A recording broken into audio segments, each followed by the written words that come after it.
예, 여러분 안녕하십니까. 서울 여의도 정치권에서 일어나는 깊숙한 얘기들을 모아서 또 집중 취재해서 매주 1월 보내드리는 정다 뒷담화 4월 12일 인사드립니다. 자, 이재명이 그 이스라엘 유대인들의 대량 학살을 의미를 하죠. 나치로부터 학살당한 그 홀로코스트를 이번 그 이스라엘 그 군의 정상적인 작전에 비유를 해서, 작전과 비교를 해서 그것과 그것이 뭐가 다르냐, 이런 이야기를 해서 지금 발칵 뒤집혔습니다. 국제사회가 발칵 뒤집혔습니다.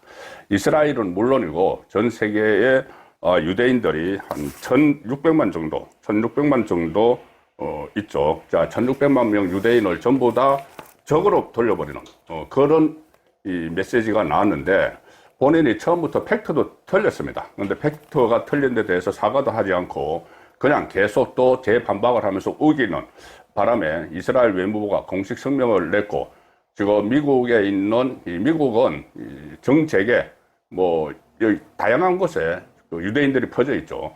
자, 거기서도 지금 분노를 하고 있어서 일종의 외교 참사가 일어났다. 그 이재명이 외교 리스크를 또 잔뜩 안게 됐다. 자, 이런 분석이 나오고 있습니다. 결과적으로 우리에게 안보나 경제 면에서 상당히 불리한 그런 여건을 이재명 스스로 만들었는데, 그렇다고 이재명이 무슨 인권주의자를 표방하는 듯이, 국제인권주의자를 표방하는 듯이 계속 이제 재반박을 하면서 그렇게 포장을 하고 있지만, 그러면 북한 인권 문제는 도대체 왜 아무 말도 하지 않는 것이냐, 이런 말까지 지금 나오면서 논란이 확산되고 있어서, 이것이 내일부터 시작되는 또 새로운 한 주 정가의 핫 이슈로 자리 잡을 가능성이 커졌습니다. 국제적인 문제로 비화를 하고 있기 때문이죠. 자, 일단 출발점은 이재명의 과도한 그러니까 옛 트위터죠. X질인데, 이것저것 참견하려고 이게 막 뒤지다가 뭐가 나왔는지, 아니면 누군가가 이 영상에 이런 것이 있다고 보여줬는지, 이거를 이재명이 자신의 X에 올렸습니다. 자, 그 링크를 하나 걸었는데, 링크를 건 내용은 이겁니다.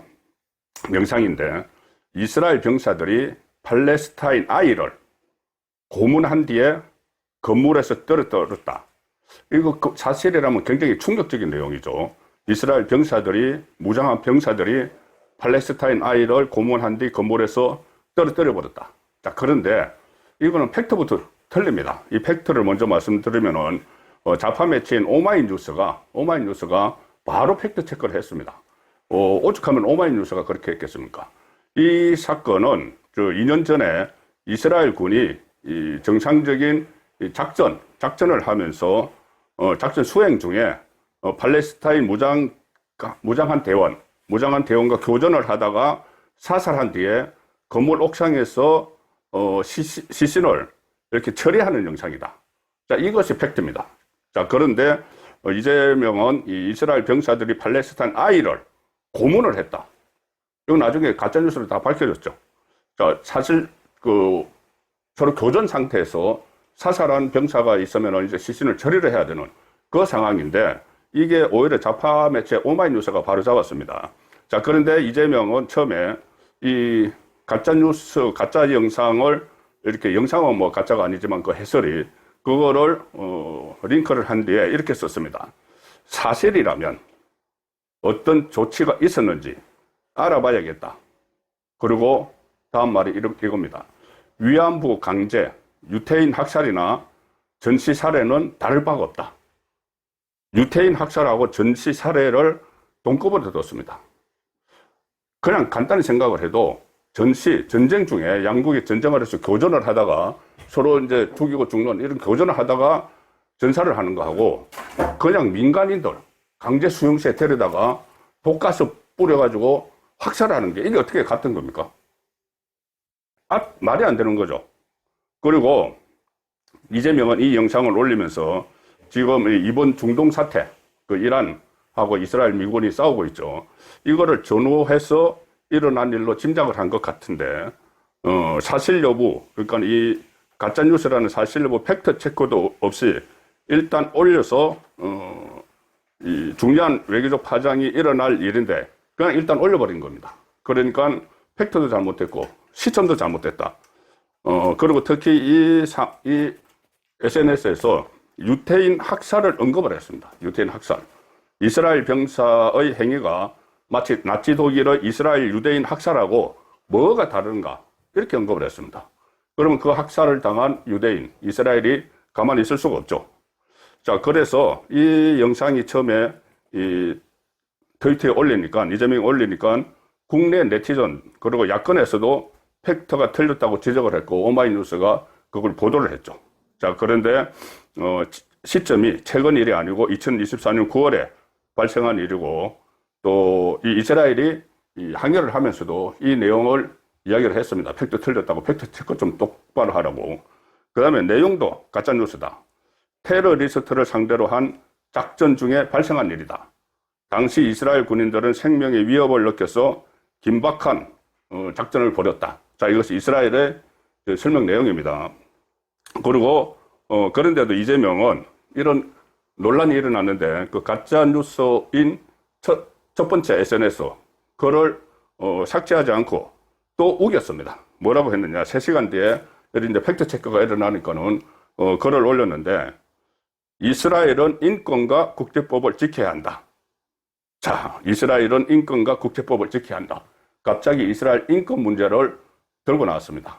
이 말의 모순점은 잠시 후에 다시 설명을 드리겠습니다. 자, 그리고 이스라엘은 외무부가 적극적으로 성명을 냈습니다. 초강경 비난 성명을 이재명을 향해서 쏟아냈는데 일단은 팩트가 틀렸다. 조금 전에 말씀드린 그 팩트 체크 부분이고 용납할 수 없는 말이다.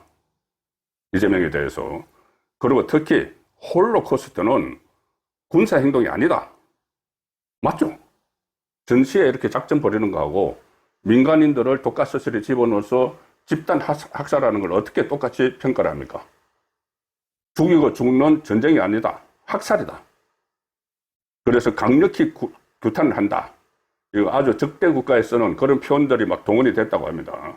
거기다가 또 하나 조롱도 했습니다. 이재명에 대해서 이스라엘이 글을 SNS 글을 게시하기 전에 사실관계를 확인하는 게 바람직하다 이러면서 이재명을 조롱을 하는 이재명이 이스라엘 외무부로부터 조롱을 당했죠. 자, 이것이 여러 가지 여파를 미칠 텐데 일단 당장은 한국과 이스라엘 관계가 이제 악화되겠죠. 1962년 수교한 이래 최대의 양국관계 위기를 맞았다는 점이 하나 있고 또 한국과 미국 관계도 악화될 수밖에 없습니다. 지금 미국하고 이스라엘이 공동으로 군사 행동을 하고 있죠. 지금 전쟁 상황입니다. 이란을 상대로 해서 어쨌든 간에 뭐 어느 쪽이 뭐 잘했건 잘못했건 이것을 일단 별개로 하고 이스라엘하고 미국은 동맹관계로 지금 일어나고 전쟁을 하는 거죠. 그런데 이스라엘을 이렇게 공격을 하는 것은 한미 관계에도 악영향을 미치고 이 전쟁에서 우리 정부가 이란 편에 섰다. 이런 분석이 가능하게 만들었습니다. 특히 이 트럼프의 사위 쿠스너는 그 유대인이죠. 유대인이고 또 현재 트럼프 정부의 행정부 또 의회 여기 또 뿐이 아니고 경제계 월가 월스트리트 이 월가에도 상당한 유대인들이 영향력을 행사하고 있습니다. 특히 국제금융위기 때 지난번에 국제금융위기 때 월가의 유대인들이 이 한국을 많이 도왔다. 그런 분석이 있었습니다. 통화 스와프도 체결을 하고 자 그런데 앞으로 이제 그런 외환 위기에 있어서 월가를 장악하고 있는 유대인들의 도움을 받기 어렵게 됐다. 이런 말까지 지금 나오기 시작을 했습니다. 자, 그리고 무엇보다도 국제사회에서 한국 이미지가 손상이 될 수밖에 없다. 왜 그러냐 하면은 이게 홀로코스트 이거는 워낙 민감한 문제라서 유대인 사회뿐만이 아니고 전 세계 국제사회에서도 극도로 민감한 외교적으로 거의 금기에 해당하는 사안입니다. 홀로코스트는. 그런데 이재명이 아무 생각 없이 선을 넘어버렸다. 그리고 전 세계 유대인이 1,600만입니다. 1,600만. 600만은 이스라엘에 살고 있고 1,000만 명이 전 세계에 퍼져서 특히 여러 나라의 상권, 경제를 장악을 하고 있는 그런 상황이죠. 미국은 물론이고. 그 사람들이 이제 한국에 대해서 다 등을 돌리는.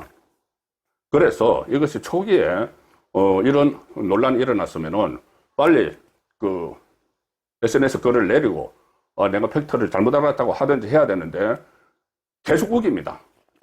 우기면서 본인이 마치 국제 인권에 상당한 관심을 갖고 있는 것처럼 포장을 하기 시작을 합니다. 자, 이스라엘이 이 비난을 하니까 이재명이 또 반박하는 글을 또 올렸습니다. 이렇게 씁니다. 갑자기 그 처음에 했던 그 팩트는 올때간데 없이 사라져버리고 끊임없는 반인권적, 반국제법적 행동으로 고통받고 힘들어하는 전 세계의 지적을 한 번쯤은 되돌아볼 만도 한데 실망이다. 이스라엘에 대해서. 왜 이스라엘이 반인권적, 반국제법적 행동을 해서 세계인들에게 고통을 주는데 왜 한 번쯤 반성을 안 하느냐. 실망이다. 갑자기 인권 문제를 들고 나옵니다. 처음에 그 팩트를 무슨 이스라엘 군인의 교전을 마치 팔레스타인 아이를 고문을 했다. 이렇게 해서 가짜뉴스를 해놓고는 이제는 갑자기 그것은 사라져버리고 인권 문제, 이스라엘의 인권 문제를 들고 나오기 시작을 하죠. 자, 자기가 도발해놓고 팩트도 틀리게 해놓고 어떻게 보면은 적반하장격으로 논란을 확산시키고 있는 겁니다. 이런 행태들이 이재명이 야당 시절에 하던 그런 행태죠. 국내 정치에서 하던 그 행태를 지금 그대로 국제사회 이 민감한 시점에 이렇게 중동 문제가 지금 우리에게 여러 가지로 영향을 미치고 있죠. 물가, 유가 여러 가지 압박을 하고 있는데 이 상황에서 갑자기 이스라엘 인권을 들고 나오고 있는 겁니다. 본인이 처음에 이 가짜 뉴스를 잘못 퍼뜨렸으면은 그것을 수정을 하고 빨리 수습을 해야 되는데 오히려 확산을 시키고 있죠. 그러니까 뒤늦게 외교부가 나서서 뒤치다꺼리를 하고 있습니다. 뒤치다꺼리를 하는데 어떻게 하느냐? 일단은 그 이스라엘을 달랩니다. 홀로코스트로 인해서 이스라엘이 겪은 고통에 깊은 애도를 표한다. 이렇게 무마를 시도하면서도 이재명에게 또 눈치가 보이죠. 외교부가. 그러니까 뭐라고 하느냐면은 이재명의 발언 취지를 이스라엘이 잘못 이해했다. 이스라엘 정부의 유감이다. 보편적 인권 문제를 얘기한 거다. 자, 이게 제일 처음에 보편적 인권 문제보다 좀 훨씬 디테일한 부분을 가지고 시비를 걸기 시작을 해서 이제 인권 문제까지 넘어왔죠. 자, 인권 문제라고 치더라도 이게 이 외교 참사일 수밖에 없는 게 어쨌든 일단은 인권 문제를 제기를 하더라도 국내 정치에서는 이재명 자기 마음대로 하든지 말든지 마음대로 하면 안 되죠. 그런데 지금 그렇게 하고 있죠. 그런데 외교 관계를 본인이 외교 전문가도 아니면서 어떤 외교안보 라인이나 그 청와대에 있는 외교안보 라인이나 아니면은 국제문제 전문가들과 아무런 상의도 없이 회의 한 번 없이 논의도 없이 불쑥 이렇게 던져놔버린 겁니다. 갑자기 던져놓고 논란이 되니까는 국제인권주의자인 것처럼 지금 행동을 하기 시작을 하는데, 자, 그러면은 이재명이 국제인권주의자면은 북한 인권에는 왜 입을 다물고 있느냐? 지금 김정은 정권에게는 완전히 굴욕적인 자세를 보이면서 북한 주민들에 대한 인권 문제는 한 번도 이야기한 적이 없죠. 그리고 또 국제적으로 그러면 국제인권에 관심이 있다. 그래서 이스라엘을 비난을 한다. 그러면 중국, 이재명이 쎄쎄하는 그 중국의 위구르 신장이나 티베트 인권 문제, 여기에 대해서 한마디도 안 하고 있죠. 러시아가 우크라이나를 침공해서 우크라이나 국민들이 그렇게 고통을 당하는데 거기도 한마디도 없습니다. 그러면서 갑자기 이 민감한 시점에 이스라엘 또 홀로코스트 문제를 건드려가지고 빨리 수습을 해야 되는데 수습하기는커녕 계속 본인이 우기고 있고, 그러니까 외교부도 어쩔 수 없이 이쪽 비위 맞추고 이재명 비위 맞추고 이러느라고 지금 혼란을 더 부추기는, 자, 이런 양상이 계속되고 있습니다. 이재명 사법 리스크, 정치 리스크 이야기를 많이 하지만은 외교 리스크가 본격적으로 불거졌다. 자, 그래서 이것이 내일부터 시작되는 한 주 동안 또 국내 정치권은 물론이고 해외에서도 많은 논란을 불러일으킬 것 같습니다. 예, 그 상황은 좀 더 지켜보고 취재해서 내일 저녁 8시 라이브 선거권의 정치 소 시간에 설명을 더 드리도록 하겠습니다. 감사합니다.